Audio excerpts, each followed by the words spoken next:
Basically our fraternity's hosting Safe Rides tonight, and so it's kind of part of our community service hours. Right now, it's a lot more fun for me to go hang out with my friends right now at a safe event, knowing that my other half of my friends are going to call in and have request rides. This is the third time that I've done Safe Rides, and it's a lot of fun. Right? Basically, what I do is, if you have to question it, you're already past your limit. You're already well past your limit. If you're like, well, if you have to sit there and think, am I past my limit? Am I not? You're already past it. You know when you're sober, you question when you're drunk, and you know when you're drunk. That's basically a rule of thumb that I've always used. So.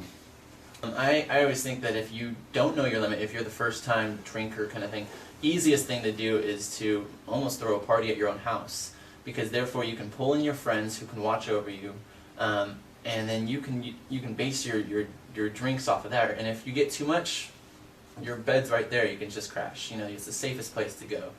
Yeah. Not that I'm condoning house parties or anything like that. I'm just saying that's the best place. Actually, the funny story about that. This is my 5th year here. I'm graduating this semester, and my first semester, my freshman year in 2003 fall, I called Safe Rides, and Lambda Alpha Epsilon was the one that picked me up, because I remember they were talking about how they were a criminal justice fraternity. And I was like, oh, that's my major.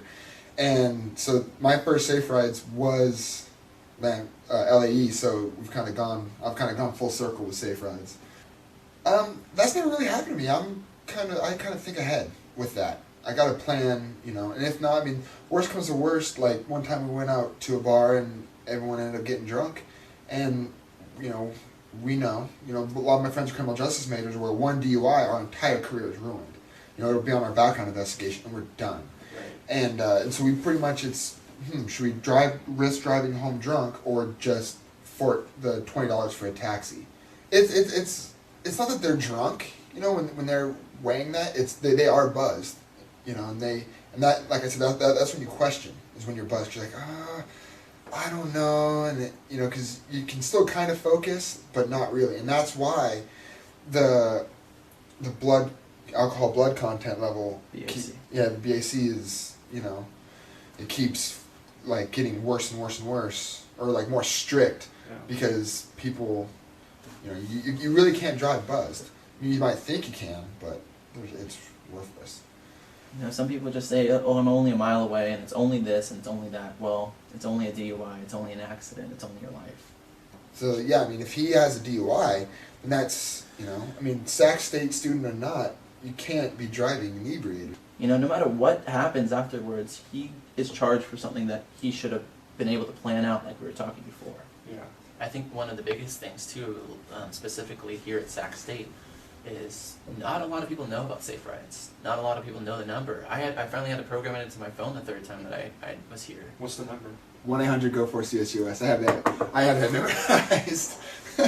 Well, the interesting thing is that it's typically hosted by a fraternity or a sorority, every other week or every other day or whatever it is.